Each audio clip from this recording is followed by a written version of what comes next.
Hello and welcome to the EIC Clearly podcast. EIC Clearly? See what I did there?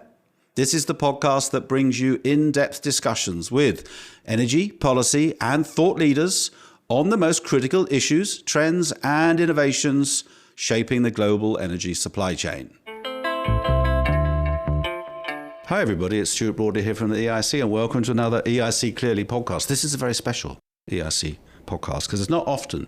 Now, I'm not that old, but what I'm about to say is not often I meet someone who I haven't seen and yet was a best friend for 50 years. But here I am now with Richard Lyle, who I used to know as Fred. And I love the way you're described, Fred. Can I call you Fred? Yes, go ahead. Do people still know you as Fred? Half and half, I would say. Okay, now they do. As a seasoned international business development expert. Are you happy with that description? I guess that's a polite way of saying I'm a little bit old in years. But we must be the same age, so what does that say? Anyway, you're based in Tokyo, currently serving as Deputy Managing Director, Japan, at this company, brilliant company called Intralink, consultancy specializing in helping international firms expand in going global. But today we're going to talk about expanding specifically into Japan. And here I am sitting in the beautiful Tokyo. And maybe this was always who I was when I was 10 years old, which was the last time I saw you. But I got lost, significantly lost, getting to you. So thank you for rescuing me. And it's so nice to see you. But you've also got another hat, before we get to that, which is you are the unpaid and elected president of the British Chamber of Commerce in Japan, which of course leads efforts to strengthen UK-Japan business ties. So did I get all that right? Yes, you did. How are you? Well, good, and very nice to see you after all of these years, of course. It's a funny story, isn't it? Because I was planning this Asia trip and I had my team in KL organising people that we should see. And they were like, we must see the British Chamber of Commerce Japan. Who's the president? Richard Lyle. Never heard of Richard Lyle. And then you sent that note saying, hang on, you're not that Stuart Broadley from Sevenoaks Weald, are you? Yes, it's quite a story. So I was sitting in my office one afternoon, getting a WhatsApp message from Sarah, the executive director of the Chamber. And she says, there's this trade association from Seasoned. This trade association. Seasoned leader from the trade association. Trade association from the UK wants to come and meet. And I said, yeah, I'll meet them. Who are they? She introduced, and then I saw a name in there, Stuart Broadley. And that's when I thought, hold on a minute, it can't be. And then I must admit, I went online to sort of check out your profile. I don't look anything like I did then, do I? Well, exactly. So I wasn't sure. It looked like we were a similar age, so it could have been you. So when we were introduced, I asked the question, Stuart, is that really you? And then half an hour later, the reply came back and it was just such a nice story. And Sarah was just so happy for us that, we've been reunited after all these years, having grown up in the same small village in the UK, of course. But you were Fred to me, not Richard Lyle. What happened there? I suppose I do know that you were Richard Lyle, but it was always Fred. Yes, it's a question I get asked quite a lot. So professionally, obviously, I'm Richard because that's my real name. But growing up in Weald, my family used to call me Fred for some reason. I'm not quite sure where that ever came from. You never found out why? No, not really. It just sort of happened with my family. So when I went away to university and school, I was Fred. But obviously when I started jobs, I'd applied for a job as Richard Lyle. So I remained Richard Lyle. But when I joined Intralink about 17 years ago, our CEO at the time came out, Greg, and he said, Richard, and two of us said yes. And he said, oh, this isn't going to work, with two Richards in the office. And I said, well, why don't you call me Fred then? That's my nickname. And so at Intralink, everyone does know me as Fred, but at the Chamber, everyone knows me as Richard. So I guess a split personality possibly. This is some kind of double life you lead, isn't it? Fantastic. And it's really funny that I got lost coming here because I'm pretty sure I always get lost everywhere. So can you remember when we used to cycle around the village when we were like just young lads with the other best friend we both had, Conrad White? Yes, I do. So obviously... Did I get lost all the time then as well? I don't really remember getting lost, but I do remember cycling through the woods and having a fun time as, 10-year-old kids in the countryside on our bikes. Being outside before there was mobile phones and all that stuff, we just used to call each other up on a regular landline and let's go out and play and do that stuff. So it was great. It was great, wasn't it? And you lived opposite the butcher, which is not there anymore. But is the butcher still around? So I was actually on a trip to the UK with my family back in February. So I met up with my brother and sister and we thought, let's go for a trip down memory lane. So we went back to Weald to sort of see what it looks like. And we were outside our old house on Wimmill Road, looking at the house. And this old guy comes out and looks at us and we look at him. We think he looks very familiar. And it was John the Butcher, now closed down his butcher. But he still lives in the same place, and he's retired now, of course. We just started reminiscing all about the stories of our family bit growing up in Weald, and now being a very, very different village. It's now very much a commuter sort of bed town for people going into London. I think back in the 70s, it was a little bit different. And going there, it was just really weird seeing all the cars on the street when we didn't have those back in the day. That's true. It's funny, isn't it? And then Conrad, right, who lived in the Wimble pub, which is still there. Yes. Are you still in touch with Conrad? I lost contact with him. I've pretty much lost contact with everyone from those days. So that's why it's been really nice to, reconnected with you, of course. Yeah, it's brilliant, isn't it? And can I say how annoying it is that you still have a full head of hair? And it's, I think, the original colour. Yes, it was very blonde, and then it went sort of darkish, but it got a bit sort of more blonde, greyish, I guess. Well, I would take it, but it's so nice to see you anyway. But we have actually some work to do. We shouldn't just sort of chat away here. But Conrad, if you're out there, we want to know how you are. We want you to get in touch. Please do get in touch. Okay, so can I call you Fred then, or do I call you Richard? That's fine. Perhaps let's stick with Richard. Richard? Yes. Everybody knows now it's Fred or Richard. It doesn't make any difference anymore, right? You know that. Yes. The cat's out of the bag, yes. Okay, Richard, so you've been here in Japan for quite a while, right? Yes, I think this year is 34 years. What was the story of how you ended up here? Because you're totally fluent and you've been here a long time and you've got family here now, but... Yes, so growing up, I was always fond of travel. So when I went to school in the UK, I had friends from Malaysia, friends from Nigeria.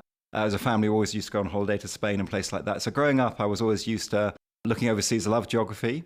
So when I was at university, I took a year out, went to Hong Kong, and during that year ended up teaching a couple of Japanese bankers English in my spare time. And I spent the whole time that the English lessons consist of me pumping them about questions about Japan, because in the later 80s, early 90s, Japan was just such an enigma. I was thoroughly sort of intrigued by it, but it was just so foreign and so far. Based on that experience, I ended up coming to Japan to teach English on a thing called the JET program. And the plan was just 1 year, save up a whole lot of money, see Japan, travel back to the UK and get a proper job. But 34 years, I'm still here, as are many ex-Jets as well. It's incredible how many of us are still here. On the board of the chamber, for example, there's 4 or 5 of us who are ex-Jets as well, yes. And you were at Mitsubishi for a while? Yes, so I was based in Nagasaki in Western Japan on the JET program. Mitsubishi has a huge shipyard down there. So basically, after a few years on JET, and I realized I wanted to stay, thankfully I managed to get a job, didn't want to be an English teacher for life. So thankfully I found a way into working at Mitsubishi Heavy Industries down there, basically working in their overseas procurement department, buying machinery for power plants overseas. That was the late 90s. So at that time, it was very much thermal power plants. So we were buying turnkey equipment from vendors in North America and Europe, and then shipping those to site usually in the Middle East, places like Saudi, Kuwait, and other places like that. Weird, isn't it? The end of 90s, you were in thermal power plant, and so was I. Isn't it? It's just very odd, very coincidental. Yes. Anyway, there we go. But obviously your family's here now, so you're totally settled here, so that's it. You're here for good. This is home. How did you learn Japanese? Was this while you were doing English as a teacher, you then actually kind of had to learn, or how did it work? Yes, so I came to Japan with no Japanese, and it was just a 1-year plan, so I thought I'd learn some and go home. But when I realized that I was possibly staying here longer term, I buckled down, studied the language while I was teaching English. And then when I got the job at MHI, that was a chance then to work in business in Japan. And I thought I should be serious about it. So I sort of buckled down and studied the language while I was there as well. But Japanese is quite a challenging language, so it's a lifelong project, of course. But being long-term here, it was a must to learn the language, of course. So your family is speaking fluently Japanese and English, I guess, then? Yes, I married locally, of course. My wife is also from Western Japan, where I met her at MHI. And my kids grew up here, but bilingual, bicultural, of course. Japanese is their first language, but they've been overseas with us many times, so we speak English at home, for example. So it is a brilliant story, but should we get onto the day job now? Yes, let's do that. We want to chat to you a lot, but I think that you've got these two hats, but they kind of have a lot in common, in that it's about encouraging companies to do trade from an intralink point of view, between countries all around the world. But let's talk about now, how do we get more companies to work into Japan here?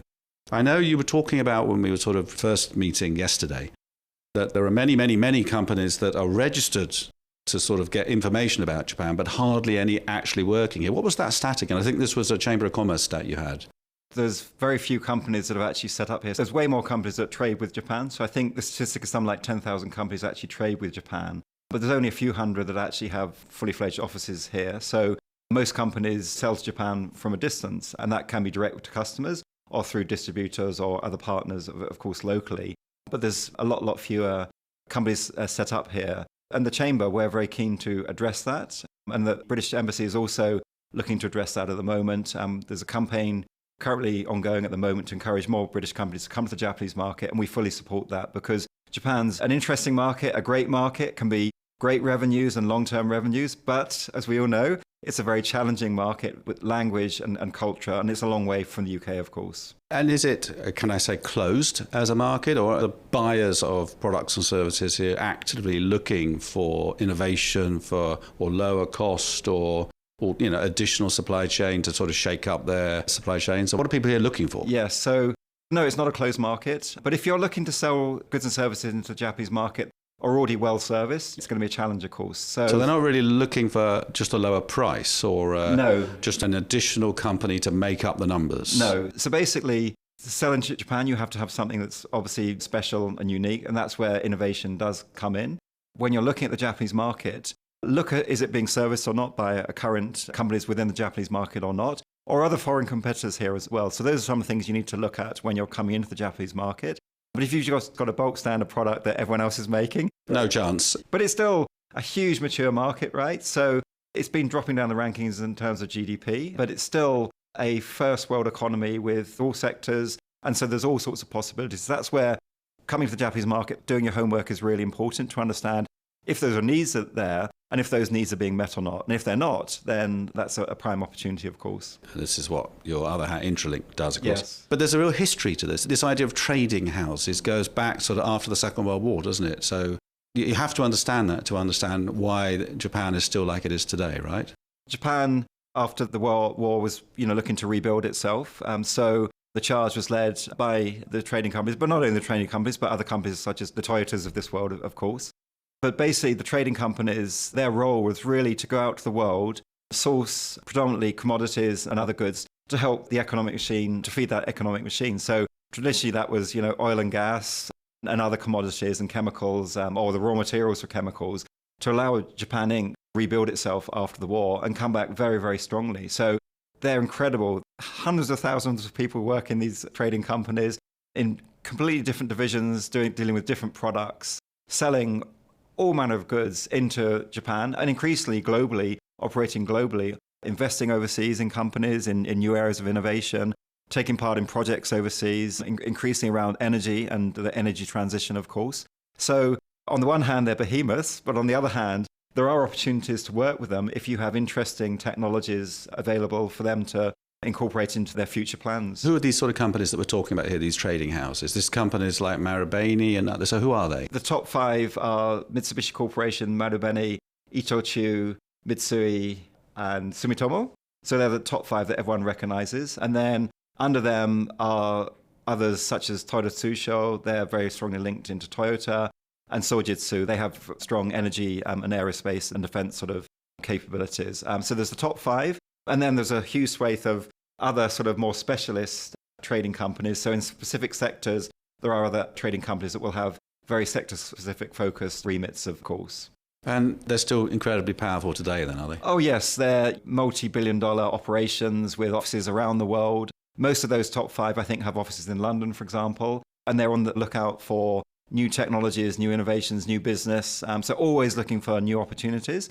And increasingly, actively investing in the UK. So last year, I think there was some announcements from Sumitomo into renewable energy in the UK, for example. And Marubeni has also been very active in that renewable energy space, for example, in the UK. So they, huge behemoths, but they are actively looking for opportunities overseas. So that's where, as a British company, you actually might be able to work with them in the UK, and through that sort of activity, perhaps then start to sell into the Japanese market. So that's one of the routes into the Japanese market, for example. You're so right. So it's not just through the British route. So what we found, most of the trading houses you've talked about there, in fact, larger companies, we have in membership, but not via our relationships in Japan. They're either our relationships in the UK, maybe in Brazil, maybe in Indonesia. So as they're investing around the world, then they're wanting data and they're wanting to build relationships, and that's how they've ended up becoming members of ours. And yet, So one of the reasons I'm in Tokyo this week is to see if we can grow our membership here from then the mid-size and the smaller companies.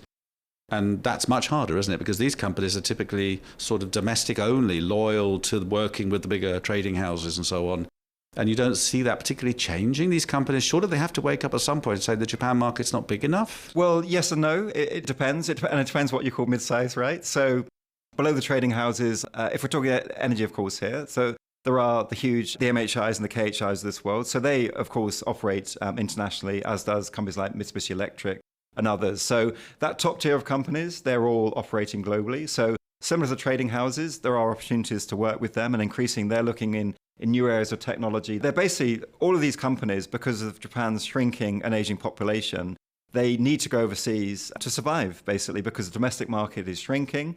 So they need to find opportunities overseas. And that's where they are realizing that actually there's a whole wide world out there in terms of innovation, especially in energy transition, for example, as well. So they're actively overseas seeking those new technologies, or perhaps do projects overseas and then bring some of those projects back into Japan. Again, that's another route to the Japanese market. So work on a wind project, perhaps, or a PV project in the UK with one of those companies, and then form some sort of relationship, and then maybe that technology can come back to the Japanese market, for example. So companies, though, that let's say 100 employees or 1,000 employees, 10 to 100 million sterling revenue equivalent here, they're not normally then exporters, right? Not even to the sort of wider Asian region. Not so much. So beyond the top tier companies, there's a huge swathe of $1 billion companies where they're often very niche companies, but often world leaders in their own niche, selling overseas. But beyond that, then the smaller companies tend to be more domestically focused. Apart from recently, there is a bit of a startup scene here. So there are, startup companies being spun out of Japan, and some of those do have global ambitions right from the start. But the number is much, much smaller compared to the West, of course. So then if you think about more of the SMEs, the small to medium-sized enterprises in Japan, a lot of those are domestically focused. Those companies, they're fine. They've got their relationships. They've got their business going. Doing business with them would be quite challenging, and probably there wouldn't be so many opportunities. So a lot of the opportunities for British companies tend to be with the larger corporations, selling into those corporations technology or products or services that they're looking to increasingly find to diversify their businesses. That's not to say there aren't opportunities with the SMEs, but finding those companies is obviously a lot more challenging. And because they're more domestically focused, if you don't have the Japanese language skills, just a more challenging play, of course. And it's more challenging for them to export out as well, because they typically only speak Japanese. That's a bit like the British. We only speak English, or unlike you, of course. Richard, I want to call you Fred, but Richard. And again, most of the Japanese typically only speak Japanese. So there's the same problem, isn't it? Which is it's hard to build an export market if you don't have this whole sort of international language and just mindset somehow. So, okay, that's really interesting. If you're enjoying this podcast and think you have an inspiring story to tell, contact me, Stuart Broadley, directly, as I would love to do a C-level podcast with you too. EIC is proud to be the UK's largest membership energy trade association and the fifth largest in the world. We are unique around the world for three reasons. We are truly energy agnostic, believing all energy technologies are vital to delivering energy security, affordability and a just transition. We are the only energy trade association anywhere in the world that offers a truly in-house one-stop shop for market intelligence, networks and events to help our members export, diversify and grow. And we are proud to be the voice of the energy supply chain, advocating for the 5 golden rules of a healthy energy supply chain. More details on EIC membership, the 5 golden rules, details about doing a future podcast with me, and how to contact us about anything else are in the description for this podcast. So then, from a policy point of view in Japan, is there a change coming in terms of, things like the change in the world order requiring to know who your friends are and build wider regional relationships? Is that happening here, or is it also very much we're an island state, we have to very much now be more sovereign in the way we think? Yeah, so that's quite a big question and a mixed picture, I would say. So traditionally, Japan has looked very much to the USA in terms of selling to the US market and in terms of security.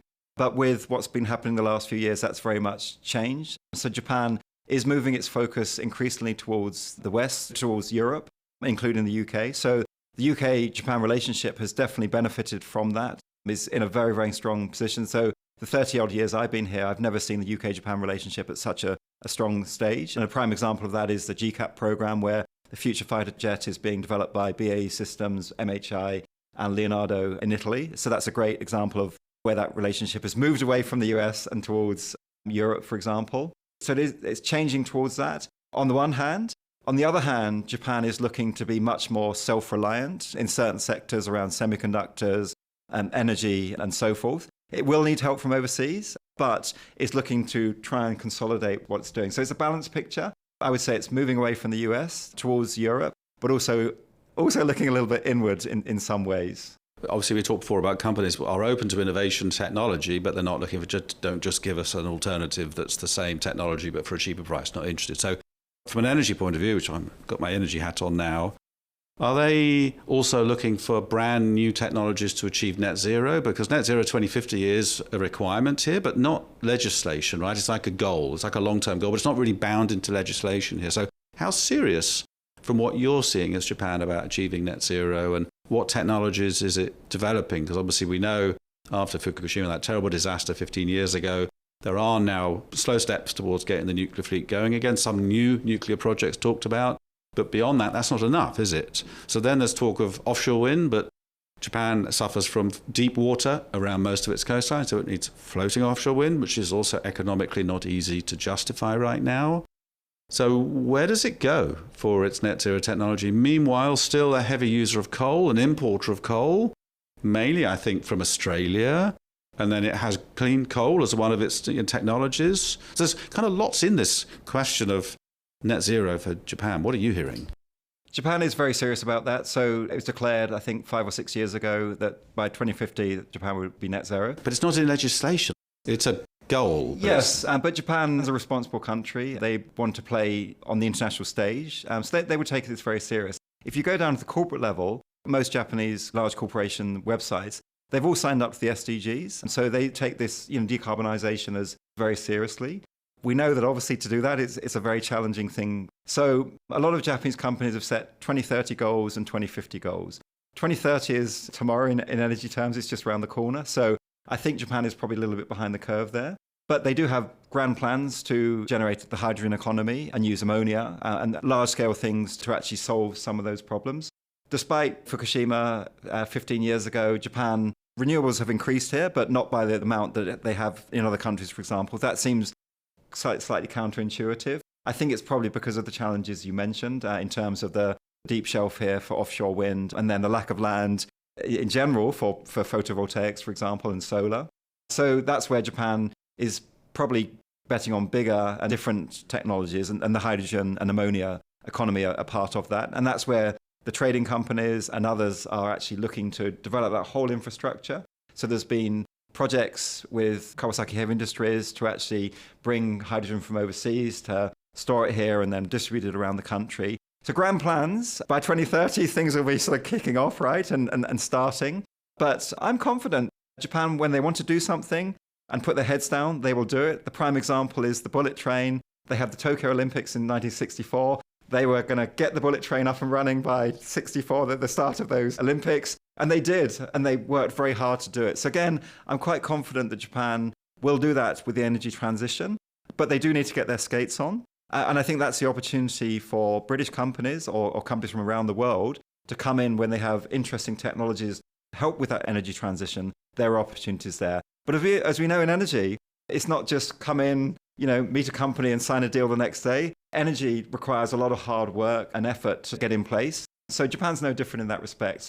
But now is the time to form relationships with Japanese companies to actually bear fruit in the coming years in terms of that energy transition. Yeah, so Japan doesn't have a domestic capability in hydrogen as such. Not really. Probably not really in carbon capture either. There are of course, small projects. Companies such as MHI, for example, have developed that carbon capture and storage technologies. And they're involved actually in some British carbon capture projects as technology provider in the UK. Yes. But just there's not much in Japan yet. Well, the challenge is here, it's seismically active countries. You may have felt it with the earthquake we had yesterday. So it's challenging to store the carbon in the ground here.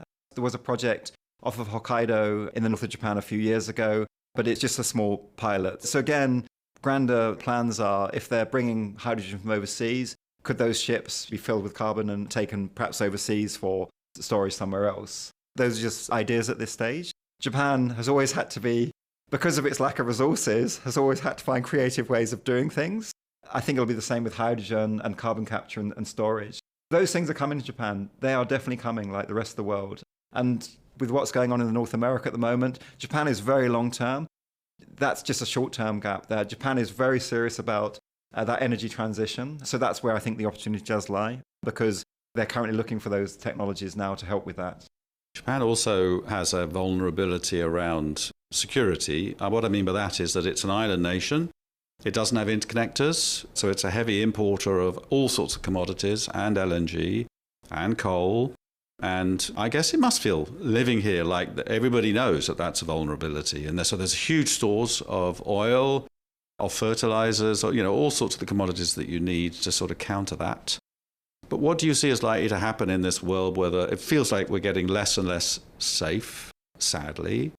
How does a country like Japan respond to that, do you think? I mean, and I guess I'm asking really from a sort of energy point of view. So I think that's a question that probably isn't yet answered by Japan, but I think that it will need to be addressed. So that's where METI, the Ministry of Economy, Trade and Industry, is thinking of the future and how to address that. Obviously, it'll be the private sector that does all the work, but the government here is obviously very seriously considering how that's achieved. Japan does rally round, Japan Inc. does rally round and resolve these problems. In that whole, the industrial companies will play their part. But I think it will have to be more domestic production of those technologies. So again, I think where Japan is overseas looking to test some of these technologies and production techniques for larger scale. At the moment, they're just tiny amounts of hydrogen or ammonia or whatever they are. Those have to be industrialized. And I think Japan will be very keen to bring that back to Japan. Japan is a manufacturing nation, very good at manufacturing. So once those technologies become a little bit more mature and are industrialized, I can definitely see a picture where they will be brought back to Japan for more local production here, to your very point, to not rely on overseas so much. And also strengthen relationships with some friendly countries. Australia is a prime example there, where there is a strong relationship between those countries in terms of natural resources and so forth. So continue to diversify that supply chain, but also to continue to bring more technologies as they mature back to the Japanese market for local production. It has to be the way. And that's where technologies which can address the land challenges, right? This is industrial scale, right? So the challenge will be the availability of land space. But I think they will replace out some of the older petrochemical technologies possibly. So some of those sites that you see, or steelworks, which perhaps sort of shrink down, could then be backfilled with other new technologies for producing hydrogen, green ammonia, or other technologies that we still don't know about yet. Yeah, or data centers. Yes. Okay, so let's get back to the Intralink side to your life, which is your day job, the one that pays your salary. What's the main focus of Intralink today? Because obviously it's all about making connections and I guess helping businesses to enter this Japanese market. Yes. So we're an international business development consultancy. We do three main things.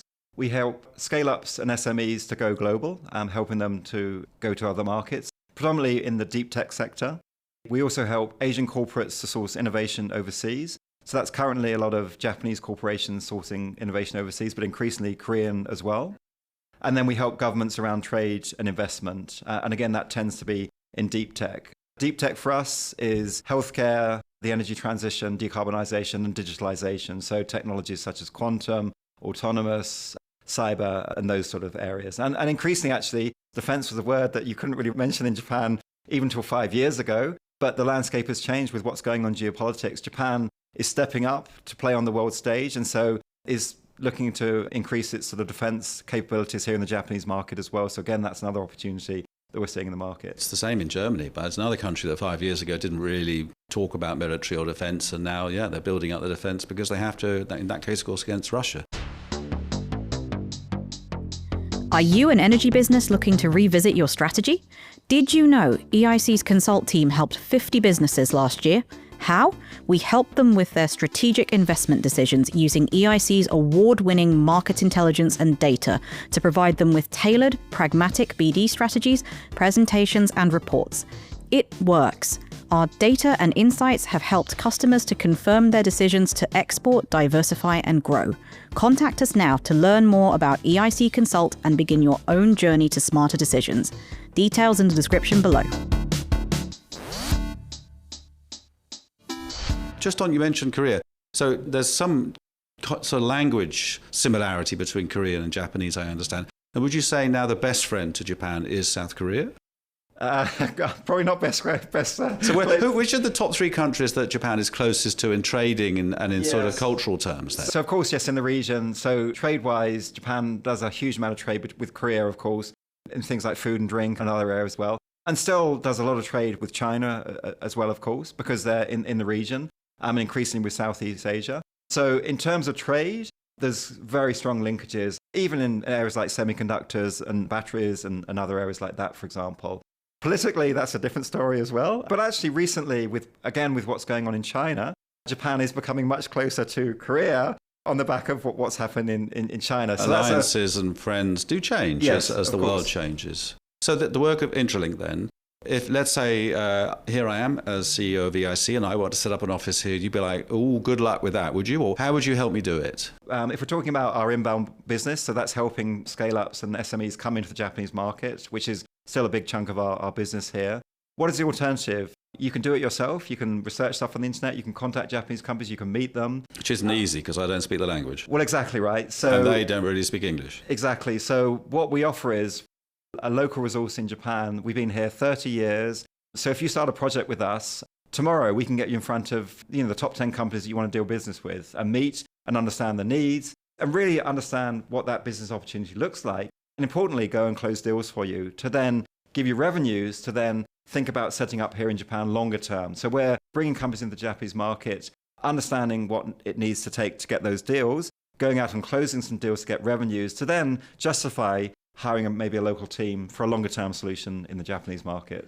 You are incredibly well networked here, aren't you? You sort of seem to know everybody.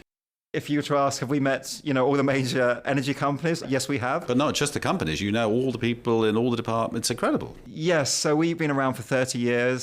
So our database was about 140,000 contacts just for Japan. So that's our blood and sweat we built up over the 30 years of our colleagues going out and meeting people. But, people change. So our job is always business development. So we're always out meeting new people and updating those. But relationships are very, very important in Japan. We have good, strong relationships with a lot of those corporations. That will get us in the door. But then, of course, we will need to sell to those companies. And that comes again with other challenges as well. So yes, we know a lot of companies here. And if we don't know them, we're not afraid to pick up the phone and get to know them or go to conferences and try and meet them at other places as well, of course. So again, let's just recap. So the way to start in Japan is probably not in Japan. It's to go and meet those big Japanese companies that are active in another country where perhaps you as a company are also active. Maybe UK, maybe Indonesia or Singapore or something. Build a relationship there. From that, then work your way into Japan. That seems to be one good way of doing it. Yes and no. So I thought I understood. Oh, come on. Right. So Japan is far more complex than that and nuanced. Help me out then. Go on then. So yes and no. It really depends. Sometimes, yes, that might work. It depends how good that relationship overseas is with HQ, because eventually most things do come back to Japan. So there have been cases where companies have come to us and said, we've got a great relationship with a Japanese company in the US or the UK.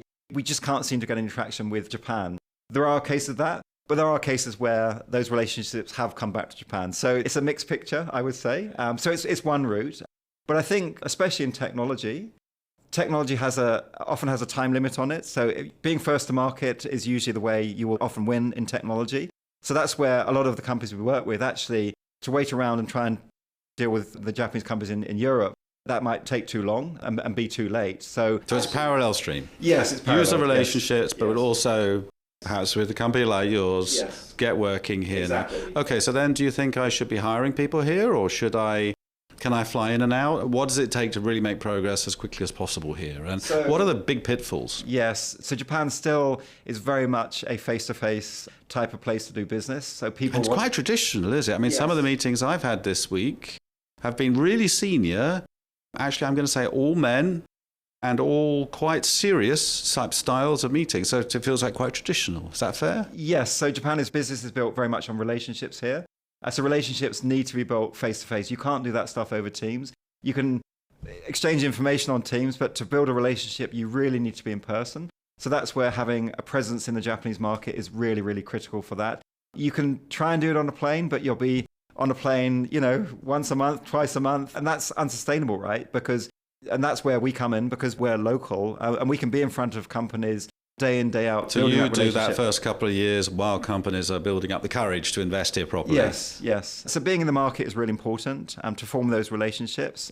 And importantly, to understand the process to a sale, to understand the needs, and then understand that process to generate that sale. If we're talking, again, in the energy sector, it does take time to do that and get deals here. But again, if you do it properly and build a business properly here, it can be very good long-term revenues in the Japanese market. And increasingly, as those Japanese companies are doing business overseas, you could be actually working with them in Japan and future business overseas as well, not just for the Japanese market. Okay, so you'll follow those companies from Japan back out again once you're strong here. Exactly. They're very loyal, I guess, companies here. Once you're in, you're really in. Yes, so relationships here can be for life. So the number of times I've met people and they said, we met Tanaka-san 30 years ago and we're still friends, That's the great thing about Japan. Those relationships can be for life, as long as you do it properly.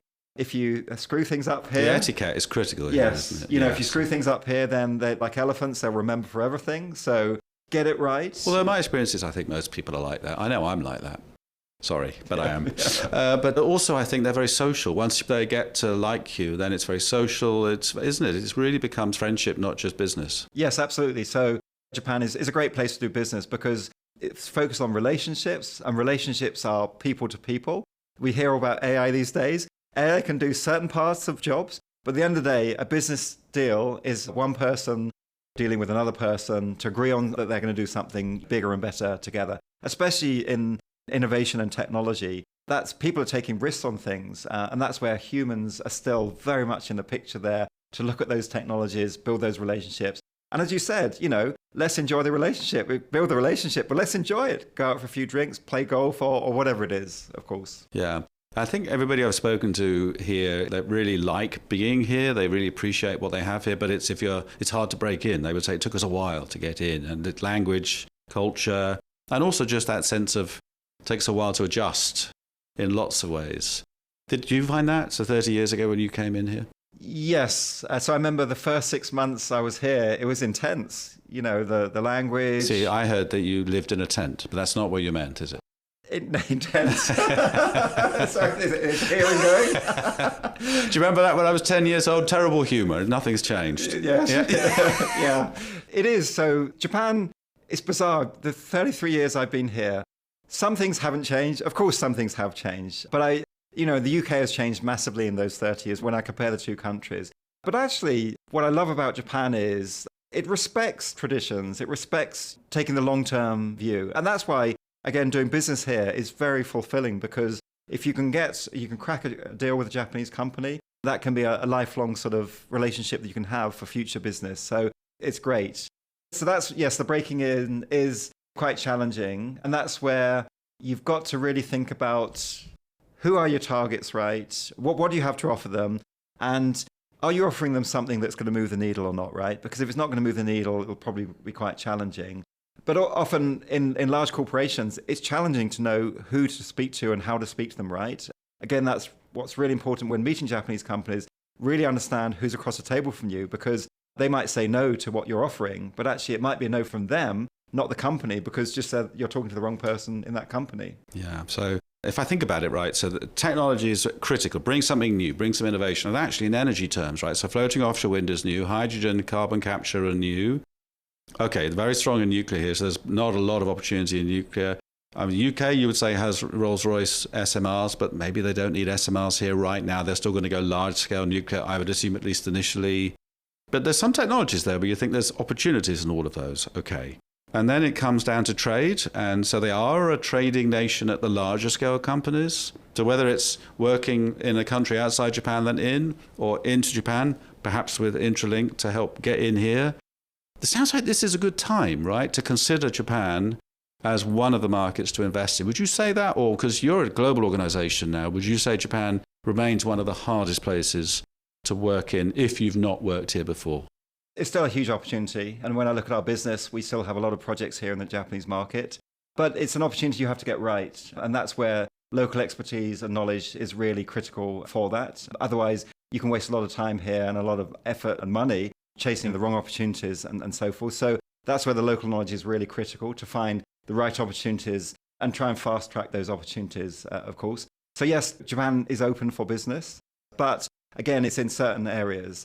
On nuclear, I think small-scale nuclear, Japan is interested in that, but it's still a long ways off, right? Because I have a feeling that there is some collaboration between UK and Japan around R&D on that, for example. Big nuclear is still TBD, I think, so with what happened 15 years ago, but that's a generation ago now, so they are talking about turning nuclear back on. So Japan could go down the big nuclear route again, because it might have to, unless hydrogen technologies or ammonia technologies go a lot more quicker to actually fill that gap. So it's all open field at the moment, I think, which is great. That means I think there are opportunities across the piece in that respect. So what about the future for you? And are you going to stay on as president of the British Chamber of Commerce Japan? Are they going to let you stay? Well, I don't know. We have our AGM on Thursday. Oh, right. So I guess when this is published, we'll know. Yes. Good luck with that. You want to stay, or you've had enough? I put my hat in the ring again to be on the board of the Chamber this coming year. So assuming I get back on the board on Thursday at the AGM, I would love to do another year of the Chamber. It's been a great ride the last 4 years, but obviously very synergistic with my day job at Intralink. But I'm really passionate about the UK-Japan relationship, having been here 30 years. I've invested a lot of time and effort into that. But I'm a long-term resident. I'm a permanent resident, so I'm happy to stay here the rest of my life. So it's a passion of mine to really sort of boost UK-Japan relationships because, I came from the UK many, many years ago. I still am British. And so now, Japan and the UK I consider as my two homes. Here is home, but the UK is still a place that I have family and friends with, of course. So just final sort of thought about, you're talking to people all the time, right? We're probably giving you that initial kind of, they think they know, and you're like, there's one thing you really need to start with. What's that initial piece of advice you give people when they just know nothing here and they're starting out? There's still a huge opportunity here. So the one thing is, look at if what you have, whatever technology or product or service you have, look at is it available here in Japan or not? And if it is, how is it being serviced or used? That's the first thing to do. But that should be the first thing for anyone going overseas, of course. I think that's the first thing to consider. And then I think the second thing is, do what you have to offer, then is it significantly different from what else is out there on offer? If it is, then Japan will be interested in pursuing that and, hopefully buying your product or service, of course. And you need to hire people here. They've got to be local nationals. Longer term in Japan, of course, when you set up a local subsidiary here, it'll be locals, but, a mixture of locals and expats. But increasingly, when I look at a lot of British companies here, they have localized. There's less expats here. And that's fine. They're servicing the Japanese market. So they need to be able to sell into the Japanese market. So they have to be able to know and understand that. When you're coming into the Japanese market, of course, in those early stages, that's where it doesn't necessarily need to be local Japanese nationals. But longer term, of course, yes, in any company that comes in and sets up here and is serious about the Japanese market, we'll need to hire locally. But again, that is changing as more foreigners come to live in the Japanese market and reside here long term, such as myself. So it's probably a mixture of people, yes. So nice to see you again. Yes. Can we now go and have dinner and talk about other stuff? Absolutely. And thank you for rescuing me from the taxi that didn't know how to process its own payment machine. No problem. Thanks a lot, everybody. Yes. Thanks. Thank you. Goodbye. Well, that's our show for today. A huge shout out to Samara, Lucas and Joao and the rest of our incredible team behind the scenes. This show truly wouldn't happen without them. If you enjoyed this podcast, it would mean the world if you'd hit that follow button, give a 5-star rating or leave a review. It's the best way to help us keep doing what we love. And as a thank you, I'll leave you with my favourite 5-word joke. Love wind power. Big fan.